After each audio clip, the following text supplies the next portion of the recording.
మేడ్చల్ జిల్లా మేడిపల్లి పిఎస్ పరిధి దివ్యానగర్లో చైన్ స్నాచర్లు కలకలం రేపింది. ద్విచక్ర వాహనంపై ఉన్న రేణుక అనే మహిళ మెడలోని 3 తులాల బంగారు పుస్తెల తాడును బైక్పై వచ్చి దొంగిలించిన స్నేచర్స్ రేణుక దివ్యానగర్లోని సుప్రభాత టౌన్షిప్లో ఉన్న నివాసం ఉంటున్నారు.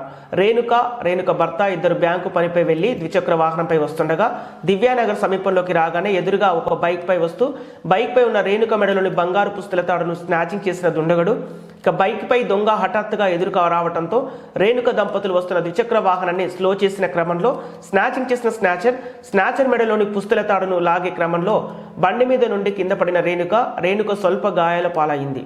పుస్తెల తాడు లాగే క్రమంలో పుస్తలు కింద పడగా చైన్ను ఎత్తుకెళ్లిన దొంగ మేడిపల్లి పోలీసులకు ఫిర్యాదు చేసిన బాధితురాలు. కేసు నమోదు చేసి దర్యాప్తు చేస్తున్న మేడిపల్లి పోలీసులు.